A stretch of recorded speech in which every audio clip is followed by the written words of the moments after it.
Hola, ¿qué tal, queridos amigos? ¿Cómo están? Bienvenidos una vez más a mi canal. Encantadísimo de estar nuevamente aquí en estas conversaciones que tengo con diferentes amigos y personas que están desperdigados por todo el mundo. Y eso es una maravilla porque me permite reencontrarme con gente querida, con personas muy interesantes que tienen mucho que contarnos y mucho que enseñarnos. Día de hoy tengo la inmensa fortuna de contar con un querido amigo, periodista venezolano, locutor de radio, es director de un portal de jazz que se llama Viaje al Fondo del Jazz, es un amante de la música y además es mi amigo muy querido y he querido, por supuesto, conversar con él acerca de este tema que, como bien saben, estamos hablando acerca de la importancia de escuchar. Él se llama Hugo Santaromita, está en Panamá. Y Hugo, una maravilla recibirte, me encanta verte, ¿cómo estás? Encantadísimo, encantadísimo, Juan José. Tú has dicho algo que para mí es prácticamente un mandamiento. Cuando uno se reúne con los viejos amigos, y para mí esto es una catarsis, Ujú. reunirse con amigos de vieja data, amigos con los que te formaste, compartiste durante media vida y Ujú. eso la verdad es que vale oro, ¿no? Y la verdad es que es una dicha tenerte aquí, ¿no? Conversar contigo y agradecerte que me hayas invitado a tu espacio. Muchas gracias, Hugo, ¿no? La gratitud va de mi parte por haberme concedido estos momentos.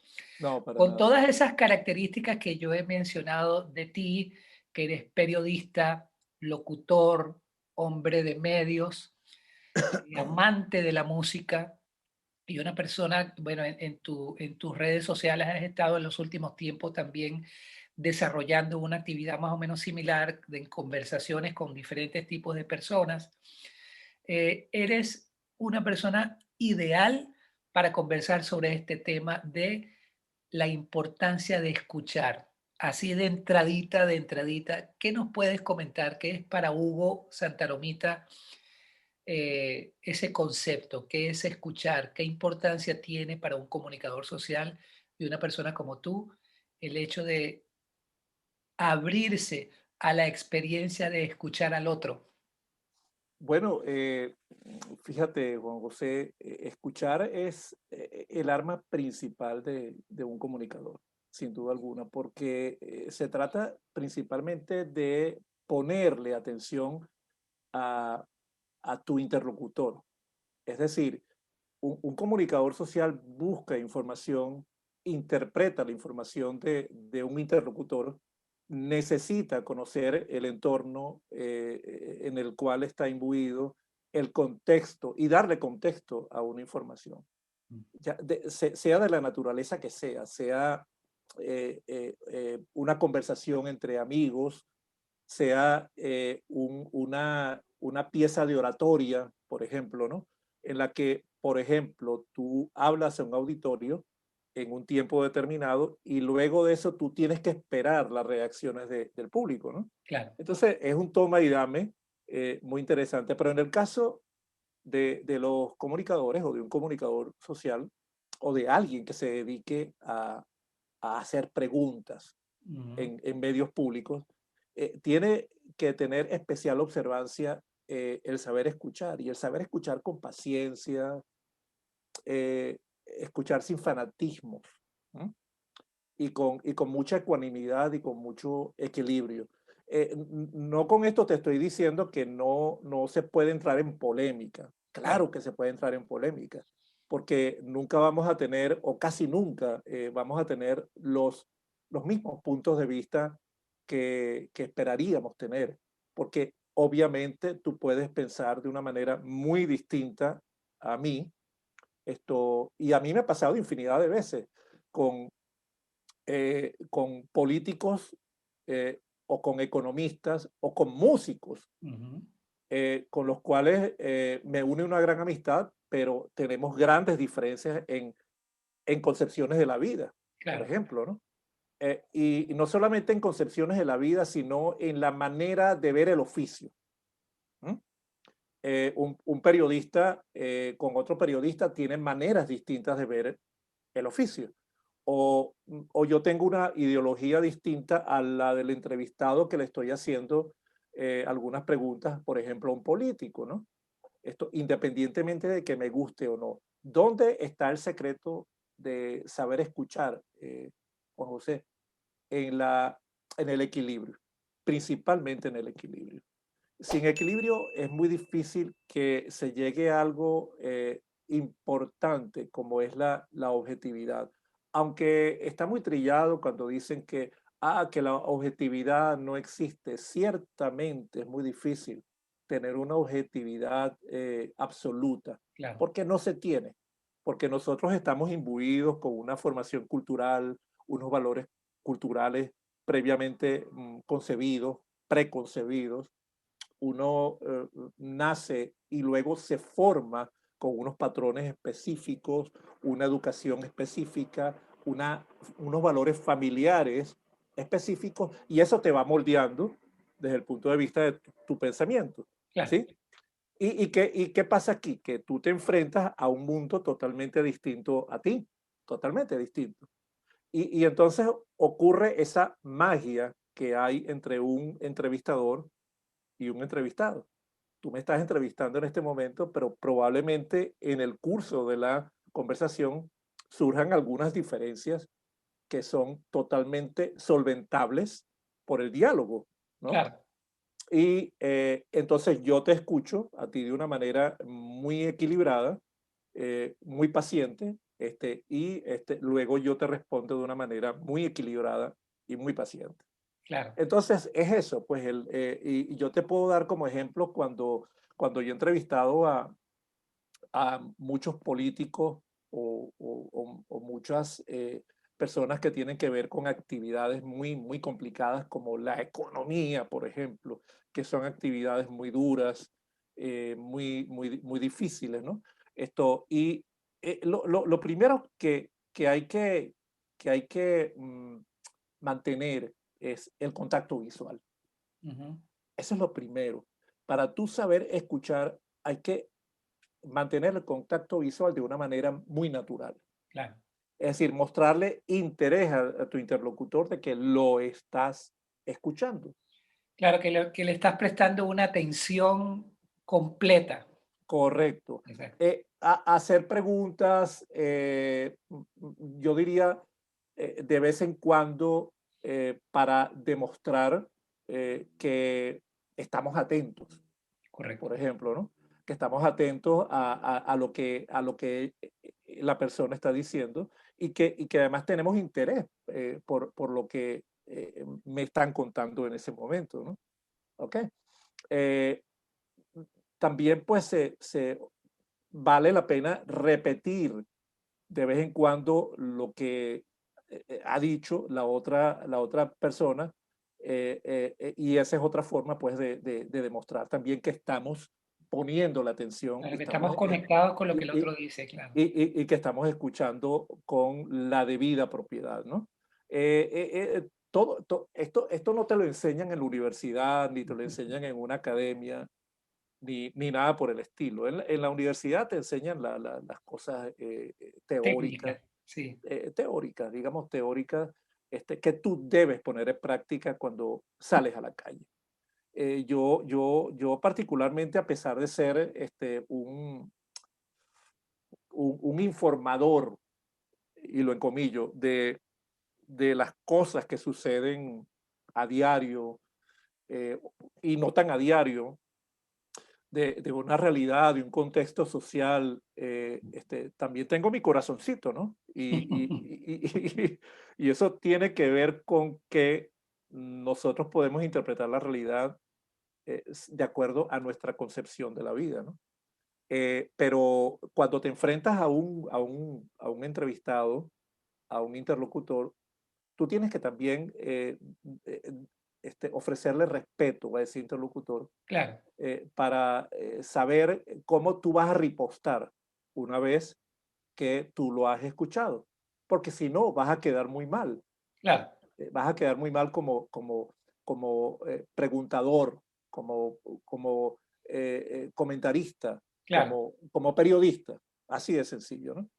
Eh, entonces hay que, por ejemplo, hay que dejar tiempo al, a ver, ¿cómo te lo explico? Hay que dejar tiempo al interlocutor para que se explique, por ejemplo, ¿no?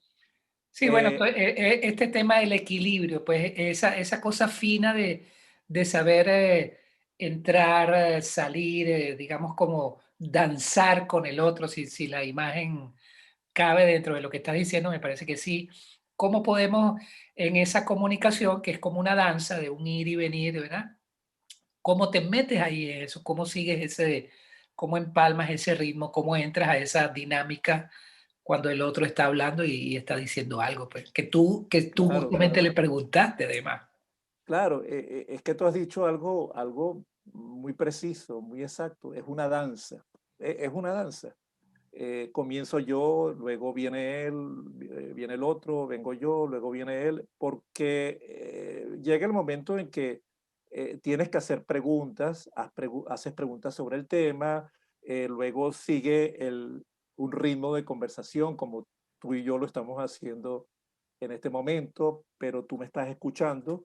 Ahí hay un arte para escuchar porque lo estás haciendo, pero seguramente cuando tú me interrumpas por algún punto que quieres reforzar o aclarar, yo entonces comienzo con mi faceta de escucharte, Escucha, sí. ¿no? Y entonces hay que mantener, como te dije, el contacto visual, como lo estoy haciendo ahorita aquí contigo, Exacto. porque sería absurdo que yo estuviera, bueno, claro, Juan José, por supuesto. No, no es así, ¿no? Eh, hay que asentir con la cabeza Correcto. esto de vez en cuando, claro, cómo no, por supuesto. Claro que sí, eso es importante. Tú le estás demostrando a tu interlocutor que le estás dando la debida importancia. ¿M? Y esto no se trata de un juego para hacer aparentar un show. No, no, no, no, no. Es que son técnicas para tú poder agradar y permitir que ese interlocutor entre en confianza contigo y te dé la información que tú estás Y se dé la requiriendo. comunicación, que finalmente es lo que uno quiere, que haya un lazo, que haya una interfase allí que conecte, que haya una común unión, una comunicación entre Claro, esas claro, partes, ¿no es cierto? claro, claro, claro, claro. Y, por ejemplo, otro factor es que no debes cortar a la otra persona así por así, cuando está, Tajantemente. así cuando está con una idea importante, excepto cuando quieres reforzar algo que está diciendo. Claro. Eso le da un tono mucho más interesante y mucho más profesional, ¿no? Eh, y si tú lo quieres, también puedes reformular una pregunta si la quieres volver a hacer porque no entendiste. A mí me pasó hoy en la mañana con un entrevistado en el programa de radio que yo conduzco acá en Panamá, y yo le preguntaba, pero don José, mire, no entendí esto, porque usted habla de los albergues de los niños abandonados, pero vuelvo a hacerle la pregunta, ¿por qué no hay una ley en Panamá para el sistema que cree un sistema de apoyo para los niños en situación vulnerable? Ujú. ¿Te das cuenta? Es decir, él me lo explicó anteriormente, pero me lo explicó de una manera muy técnica, ¿sí? Y muy jurídica, pero yo le repregunté porque probablemente la audiencia La persona que está escuchando tal vez no maneje ese no léxico. maneje ese léxico. Exacto. Exacto, exacto. Y yo te acabo de interrumpir porque tú dijiste algo importante. Entonces yo lo que hice fue enfatizar Correcto. sobre esa reacción que tú has tenido. Qué bueno, Hugo. Y bueno, fantástico esa imagen, ese concepto que tú tienes. Si llevamos eso a la música, mi muy querido amigo, que es algo que nos fascina y que está tan presente en nuestra vida, ¿cómo se da el tema de la escucha para ti? Bueno, y aquí llegamos a un estado de catarsis, de solemnidad muy grande, ¿no? Bueno, sí, Sí, señor. sí, sí, ya estas son palabras mayores, ¿no? Y digo palabras mayores porque para mí la música es algo excepcional en la vida, o sea, Lo sé. no hay otra cosa para mí más importante que la música. Había un dicho por allí que se me quedó grabado de una película protagonizada por Whoopi Goldberg, eh, que era Corinne Corinne, Ujú. de una negra amante del jazz. Y ella dijo algo que lo tengo incluso como un eslogan dentro de mi página de Viaje al Fondo del Jazz, Ujú. y es, eh, el jazz es como la arquitectura, puedes navegar sobre sus formas con la más absoluta libertad. Libertad. Sí, es que es así. Sí. ¿Y por qué me menciona el jazz y no a la música en general? Porque pues, yo considero que el jazz para mí es la madre de todos los ritmos y los géneros musicales que hay en esta tierra. Es decir, con el jazz se han alimentado los otros géneros, las otras corrientes, y quien entiende el jazz entiende todo tipo de música, todo tipo de Correcto. música. Y disculpa que te interrumpa, y además, el tema con el jazz es que parece una perogrullada lo que voy a decir. Todas las músicas se hacen para ser escuchadas, pero el jazz sobre todo es una música para escucharla con atención, para prestarle atención, para tratar de comprender ese lenguaje, esa conversación, esa magia que se da, por ejemplo, en los momentos de improvisación, en momentos altamente técnicos de los instrumentistas, de los músicos, ¿verdad? Ahí es cuando hay que parar la oreja, como decimos en criollo, y meterse en ese discurso para comunicar algo, porque ese músico nos está intentando decir algo de su emoción o de su manera de ver la vida, de su percepción del mundo, de su sufrimiento o de sus alegrías, ¿no? Totalmente, Exacto, totalmente. Yo, por ejemplo, aprovecho de mencionar al maestro Chick Corea que correcto. se acaba de marchar, y Chick Corea hacía música para ser comprendida. Es decir, Chick Corea tenía un metalenguaje dentro de su música. Estamos hablando de unos temas realmente profundos, Claro, muy complejos. muy complejos. España era uno de ellos, por ejemplo, ¿no? España era un tema que incluso yo te voy a enviar, no sé si te ha llegado, la interpretación con la letra de España, interpretada por César Muñoz, Ah, wow, el, ¿en serio? el humorista cantante venezolano César Muñoz. Sí. España cantada. Ah, qué bien, eso no lo he escuchado nunca. Por favor, O sea, envíamelo. esto es algo de verdad impresionante. Pa, pararara, parara,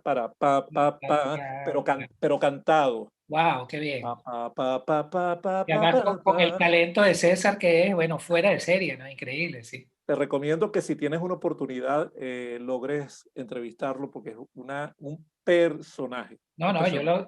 yo lo veo siempre y lo sigo cada vez que él publica un video, me nutro mucho de esas historias y de esas conversaciones que él hace, Claro, porque claro. bueno, es fantástico, es excelente. Claro, otro músico que tenía un metalenguaje maravilloso, muy profundo, era John Coltrane.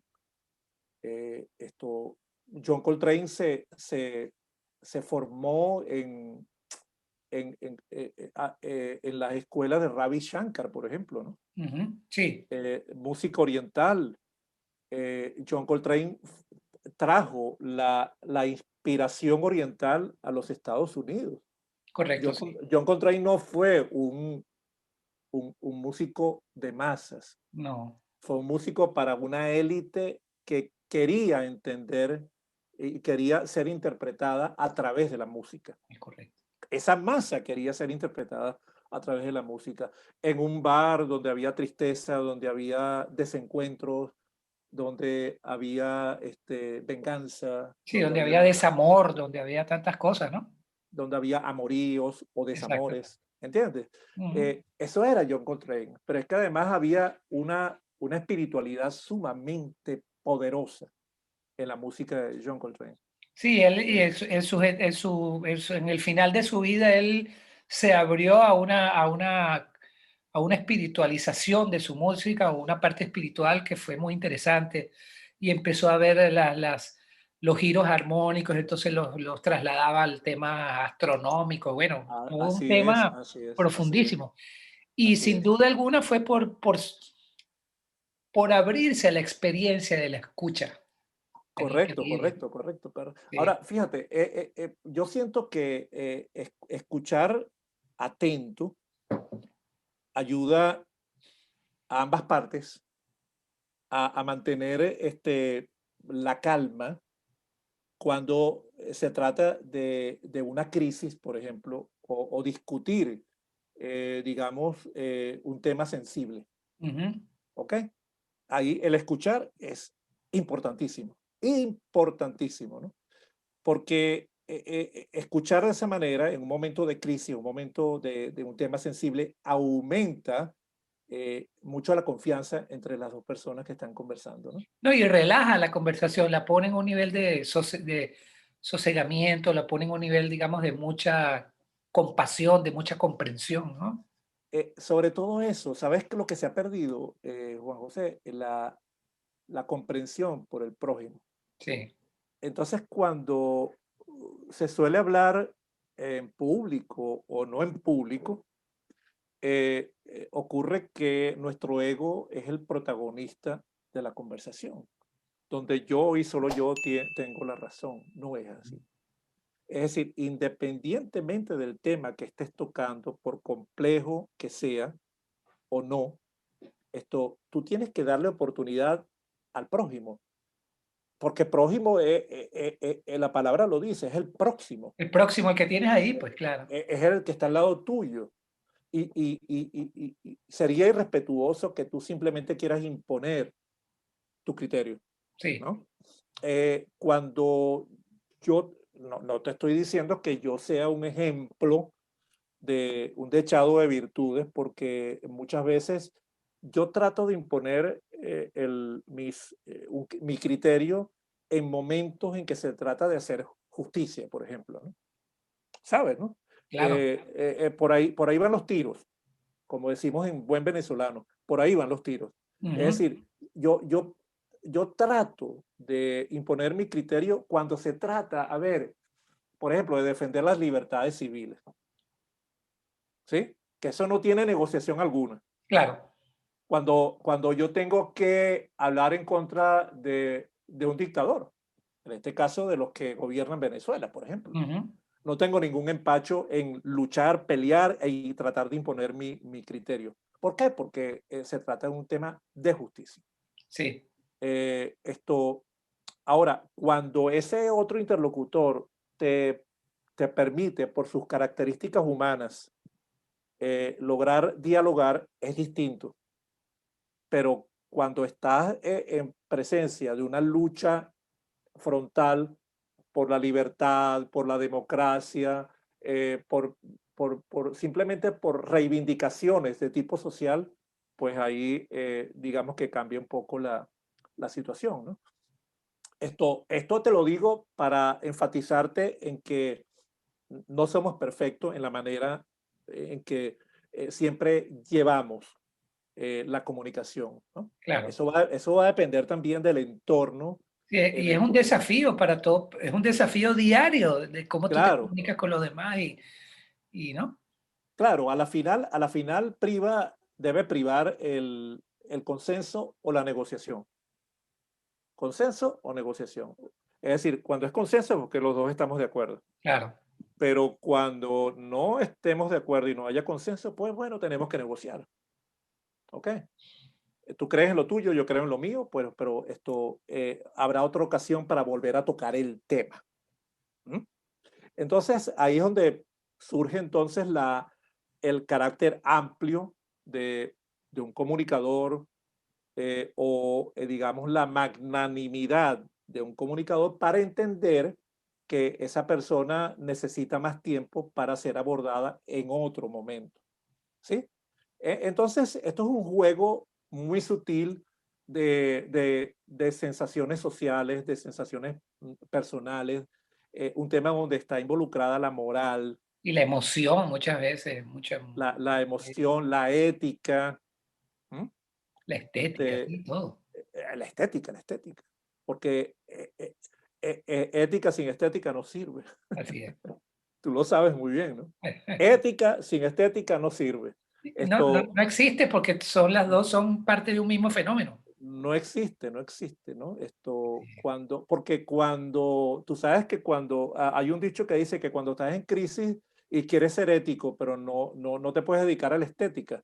Es decir, tienes que ser ético primero. Cuando estás en crisis no hay tiempo para la estética. Es correcto, sí. Entonces tienes que buscar primero el camino de la ética para Para luego. lograr equilibrio, para después ver la belleza del proceso, sí. Correcto, correcto. Yo vuelvo y me traslado a Venezuela, ¿no? Cuando no hay momentos no es momento para actitudes, para ínfulas y para actitudes banales, ¿no? En un momento en que una población pasa por gravísimas necesidades y por gravísimos problemas de subsistencia por muchas carencias. Ujú. Entonces, yo creo que la estética ha quedado postergada para otro momento, ¿no? Claro, sí, Desde el punto de vista de la famosa estética de los griegos, vamos a llamarlo, ¿no? claro, la claro. belleza queda postergada, ¿sí? Para otro momento. Bien, volvamos a la música, mi querido Hugo, porque es un tema que me interesa mucho conocer y que las personas conozcan también tu aproximación a ese tema. Tú como locutor, como comunicador de la música, como un gran difusor de la música, sobre todo del jazz, quiero decirte que yo escucho la radio de Viaje al Fondo del Jazz con mucha frecuencia. Ajá, lo Le escuchas, qué bueno. recomiendo a todas las personas que busquen ese portal Viaje al Fondo del Jazz y a quienes les guste esa música y a quien busque información, que quiera nutrirse de una información excelente, de primera línea, con mucho contenido, con mucha seriedad, con Sí. mucha profesionalidad. Yo les recomiendo a todas las personas que vean este video, a quienes están suscritos a mi canal, que se den una pasadita por ese portal porque lo van a disfrutar enormemente.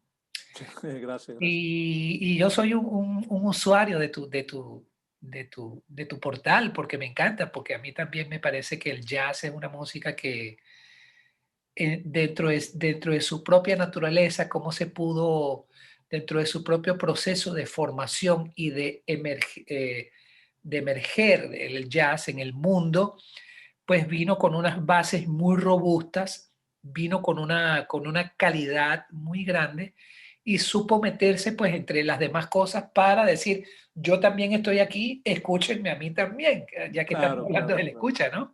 claro, claro. Porque supo esperar, el jazz como fenómeno social, supo esperar su momento. Y en la música hay eso, pues a veces a uno como músico le tocan algunos compases de espera hasta poder comenzar a tocar o volver a tocar o volver a cantar. Siempre tienes un espacio de silencio, un espacio de espera. Y yo creo que al jazz le pasó mucho eso y bueno, qué fortuna que Sí, así sea, ¿no? Porque sí, hoy sí, día podemos hacerlo. claro, lo que pasa es que el jazz, Juan José, es un fenómeno sociocultural sumamente grande, que se inició con unas raíces de protesta muy grandes. Claro. El jazz fue prácticamente un movimiento de reivindicación social al comienzo, ¿no? Sí, un Cuando, emergente social, sí. cuando los negros de los Estados Unidos cantaban el jazz y el gospel con un sentimiento de protesta y de reclamo sumamente grande ante las injusticias que se daban en los Estados Unidos, en una época donde el racismo prevalecía de una manera brutal. Sí. Esto, incluso en la época de la guerra de secesión, el jazz fue vital para la sobrevivencia de la raza negra. Ujú. en esos tiempos de ocio, los pocos tiempos de ocio que tenían, pues lo dedicaban a Claro. cantar a capela, ¿no? Y eso, pues, de alguna manera fue creando Sí, una un. memoria musical, una memoria afectiva allí ligada a todas esas cosas, ¿no? Claro, claro. Luego llegaron los blancos y aparecieron las grandes bandas, Ujú. las big bands, eh, Glenn Miller, tantas orquestas que aparecieron en el escenario norteamericano, esto complementaron y le dieron un alcance mucho más, yo no voy a llamarlo comercial, pero sí estético, Universal, sí, ¿no? estético al jazz, ¿no? Porque el jazz era visto como algo melancólico, una expresión melancólica de un reducido grupo racial. Claro, de unos Luego, excluidos, luego los Big Bangs incorporaron a los negros a las bandas y se formó la multirracialidad correcto. en el jazz. Y ahí tú ves, por ejemplo, vuelvo a mencionar al maestro Chick Corea, que ese no tuvo empacho para tener a cualquier cantidad de músicos de cualquier De todas nacionalidad. partes del mundo, sí, en todos sus proyectos fue así. Tenía al bajista Carlitos del Puerto, hace poco en la última banda de Spanish Heart El Bands. Iraquere, ¿no? Sí, Ah, claro. y tenía, por ejemplo, a Luisito Quintero, el venezolano, Claro, en la percusión. Y tenía, qué sé yo, a John Patitucci en el bajo, Aldi Meola, esa cantidad de gente, a Aldi Meola, claro. en fin, ¿no? Stanley Clark, un montón de gente que, bueno, que eran, traían lo suyo, cada quien ponía una cosa allí en esa música increíble. Lenny White. Alguien me dijo por allí que el músico que mejor ha hecho música para España ha sido Chick Corea, porque a todo le metía una rumba española. Sí, él era muy afecto a la cultura hispánica, sí. Claro, claro, Y claro. entonces, Hugo, tú, bueno, al igual, pero sí me gustaría, como bien nos dijiste, digamos, como remarcar este tema de que, por ejemplo, el hecho de poder escuchar o apreciar el jazz es una música que nos ayuda a superar, que nos ayuda a abrirnos a un espacio de estar en el aquí y en el ahora, a atender con muchísima más fuerza o profundidad qué es lo que se está diciendo, qué significa lo que se está escuchando. ¿Estarías de acuerdo conmigo en esa visión? Estoy totalmente de acuerdo contigo, porque apreciar el jazz es saber apreciar la improvisación, porque la improvisación es el elemento fundamental del jazz. Correcto. No hay otra. Es decir, la improvisación es lo que caracteriza al Es jazz. lo distintivo Ah, claro, hay una partitura, luego viene un largo proceso una larga etapa de improvisación y luego regresa volvemos a la la forma, partitura claro, y vuelves a la forma y terminas el tema.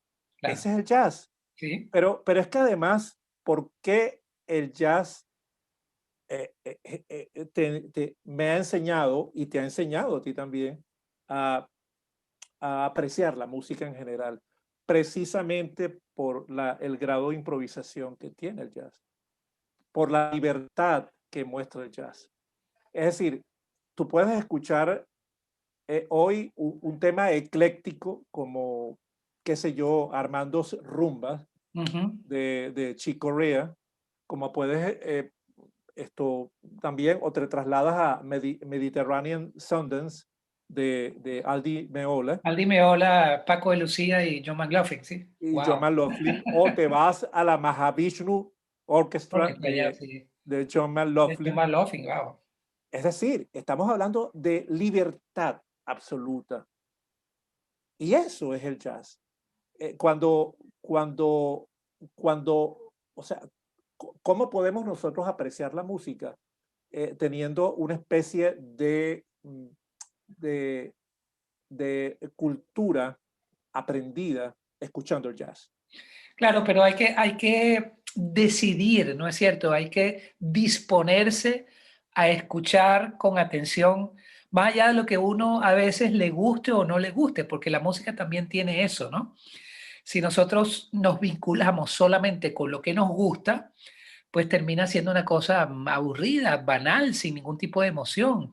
Abrirse a otras cosas, y el jazz, eso es una de las cosas que muestra con más intensidad, es cómo tú puedes amalgamar, puedes invitar a diferentes culturas, diferentes sabores, texturas, colores, de todo, y lograr un producto único y Bueno, totalmente claro, original, ¿no? Nuevo. Se llama totalmente. único porque siempre va a ser diferente, siempre, y a veces uno escucha, tú que hablaste, yo escucho mucho desde siempre, es uno de mis gurús favoritos de mi vida, que es Miles Davis. Ah, Yo ok, puedo claro. escuchar, hablando de España, Sketches of Spain, que es mi disco favorito de Miles Davis, y yo te juro que yo no sé cuántas veces he escuchado yo ese disco, desde que lo tuve por primera vez siendo un muchacho en mi casa, hasta hace, ¿qué? Un par de semanas que estaba O, cocinando y ponía el tema para ponía el disco para escucharlo.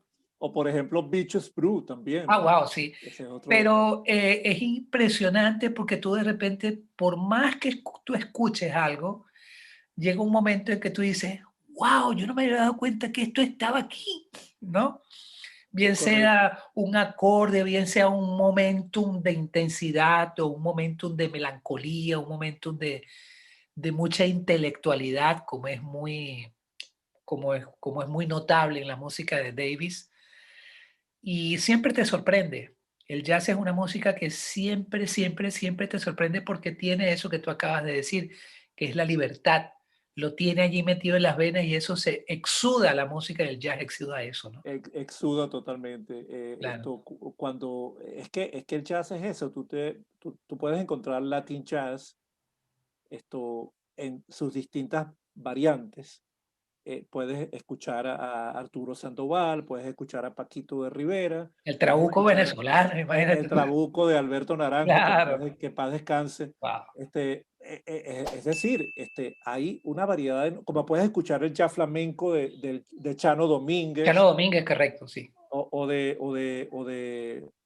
propio Paco de Lucía, toda esa cantidad de guitarristas flamencos que hay en España que son maravillosos, que han abrazado el jazz correcto.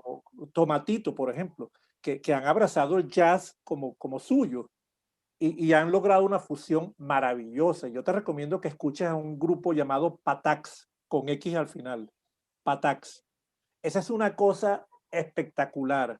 O sea, es un jazz latino flamenco con zapateo de una bailadora en escena. Es Wow, una cosa espectacular. Eso se llama libertad. eso es. Como también podemos escuchar a Yellow Jackets, una banda como Yellow Jackets, con Ross Freeman y tal, y toda su gente. Y como también podemos escuchar a The Rippingtons o a Spyro Gyra, que son, por mencionar a solo tres de las grandes bandas de jazz fusión que hay. Sí, O también puedes escuchar a los grandes bajistas que hoy en día irrumpen en la escena musical jazzística, ¿no? ahí estaba viendo que había un artículo en el portal sobre Michael Pipoquiña, que es uno de mis bajistas favoritos. Pipoquilla, Muchacho, por ejemplo. tiene 20, no llega a 30 años, Pipoquiña. Pipoquilla, eso es un fenómeno. Ah, Es bueno, una cosa increíble. y Los bajistas brasileños que yo he conocido que son increíblemente buenos, se quedaron atrás con este niño. Bueno, correcto, yo le por digo supuesto. niño, es un hombre ya, pero No, es ya una persona está muy mayorcito, joven ya está mayorcito. para ese nivel de ejecución y de madurez musical. Wow, es una cosa impresionante. Hay que escucharlo Pipoquiña, mucho. Hay que ¿cómo aprender a no? escuchar a Pipoquiña, ¿no? Claro, claro, porque él tiene su tumbadito ahí, ¿no? Y hay Muchísimo, que sí. saberlo interpretar, ¿no? Exactamente. Y ya que hablas de Brasil, eh, recordamos muy bien a Naná Vasconcelos, por ejemplo. Ese era un fenómeno. O Joan Bosco, el guitarrista Joan Claro. Bosco. O sea, estamos hablando Sí, de ciertos niveles ya donde esa libertad, donde esa capacidad de escucha, una de cosa silencio, enorme, de todo, llega a unos niveles muy finos, muy altos, ¿no? estratosféricos, estratosféricos. Totalmente. Ahora, tú me has preguntado cómo se puede lograr una buena escucha en la música, Ujú. escuchando jazz, porque lo más cercano a la música académica es el jazz. Lo más cercano, Claro, desde el punto de vista popular, correcto, es el jazz, lo más cercano a la música académica, a la música clásica. ¿Por claro. qué? Porque ¿quién puede negar que Mozart venía del pueblo? Mozart era un niño Y que no esté presente en el jazz también, o que no esté presente Berlioz o Debussy, o tanta gente que está metida dentro del jazz, porque la música claro, es una sola, no se puede seccionar. Eso no es una pizza que se vende en slices, ¿no? Sino que claro, es claro, un claro, claro. conjunto de cosas, claro. Y Héctor Berlioz y Claude Debussy, bueno, en fin, Imagínate, ¿no? claro. Laurindo Almeida en Brasil, ¿no? Con el cuarteto, el quinteto de jazz, Ujú. de jazz de Brasil. En fin, estamos hablando de que si queremos alcanzar la madurez para escuchar, escuchemos música, pero no escuchemos música para tararearla, escuchemos música para interpretarla. Es correcto. Wow, qué buen consejo, qué buen cierre, mi amigo querido, porque esto es básico. Y es el mensaje que yo exactamente quiero compartir y que quiero transmitir. Primero que nada, como bien sabes, este es un canal que se dedica al tema de la musicoterapia. Fíjate que qué interesante. Se dice normalmente que la música es el arte de combinar los sonidos. La musicoterapia terminaría siendo el arte de combinar los silencios, ¿no? Claro, claro Y que sí. entonces cuando uno llega a ese balance, como tú bien nos estabas diciendo al comienzo de la conversación, a ese equilibrio, empiezan a suceder cosas en ti, porque la escucha no es pasiva. Cuando uno escucha con atención, no se vuelve un acto pasivo, sino que es un acto muy activo. Tú empiezas Y a recibir insumos para la imaginación, para el sentimiento, para la para creatividad, la creatividad, para exacto, todo. O sea, empieza, no es una cosa pasiva, es algo que se vuelve muy activo, el hecho de aprender a escuchar. Y este mensaje que tú acabas de dar lo resume magistralmente. Y con esto, mi querido Hugo, quiero despedirme. En este momento se nos queda muy corta esta conversa, pero me hace muy feliz haber podido hacerla contigo porque sé que la gente que sigue el canal va a estar disfrutando de tus conceptos, de tus opiniones y abriéndose más al tema de escuchar. muchas Con gracias. todo mi cariño te doy las gracias por este momento. A mí también me has inspirado. Hablar de jazz nos emociona los dos. Llega un momento en que nos emocionamos mucho. Y eso es fantástico, es lo que quiero seguir sintiendo. A mí esto me mueve tanto como te mueve a ti. Y te doy las gracias infinitas por haberme dado estos momentos y por compartir toda esta sabiduría, todo este conocimiento y esta experiencia que tú tienes acerca de la música. No, y nada más que déjame decirte que para mí ha sido un placer volver a reencontrarme contigo, que eres un amigo de tantos años. Y además de eso, pues yo también salgo enriquecido de esta reunión. Tú sabes Así una que, cosa, Hugo, yo te voy a comentar algo antes de que nos despidamos. Y fue el día que nos conocimos, porque el día que nos conocimos tú y yo, tú me hiciste una entrevista en radio para a mí. No sé si te acuerdas de eso. Me ¿dónde estabas haciendo una fue? suplencia en el programa de Oscar García de Rosa. Ah, Y para ese día yo sí, estaba invitado y tú fuiste quien me entrevistó. Yo tenía eso grabado por ahí, o creo tenerlo por allí. Oscar Y García bueno, La exacto. Rosa, mi Y querido ahí fue amigo. donde nos conocimos. Imagínate tú, acaba de pasar por mi mente ese momento. Yo digo, wow, cómo son las cosas de la vida, ¿no? A ti te Oscar tocó García en de la este momento Rosa. entrevistarme y yo ahora estoy haciendo esto contigo. Qué maravilla. Oye, qué bonito, hermano, qué Y bonito eso hace como para unos mí. 30 años atrás, yo no sé cuánto sería. Yo no sé, un pocotón de años, pero la Sí, verdad es que mientras se mantenga esta relación y esta amistad, puede pasar el tiempo que sea, hermano, pero sigues teniendo mi muy alta estima, ¿ok? y tú también, mi querido Hugo. Agradecido contigo y bueno, bueno, encantado, de verdad encantado de poder reencontrarme. Te mando un abrazo, saludos y cariños a tu hermosa familia, a tu esposa y a tu hija. Y bueno, nos dejamos de ver un poco de tiempo, nos reencontramos en Panamá, ha pasado algún tiempo más y estoy seguro de que nos vamos a encontrar personalmente, nos Y, vamos a dar un buen abrazo y vamos a seguir disfrutando de esta conversación y de esta amistad tan increíble. y de la vida, Juan José. Así Seguimos, es. seguimos vivos y seguimos respirando. Así Muchísimas gracias, que, hermano. y es un placer tener amigos como tú. Un Gracias. abrazo grande, un abrazo. Bueno, mis amigos, ha sido todo por el día de hoy. Aquí tuvimos a este excelente ser humano, este gran amigo Hugo Santaromita, periodista, locutor, difusor de música, un amante de la música y una persona con una vida interior muy grande. Me ha sido muy grato compartir este momento con él. Espero que ustedes también puedan disfrutar de esta conversación y nos vemos en una próxima emisión de Yo estuve allí. Muchísimas gracias a todos y chao.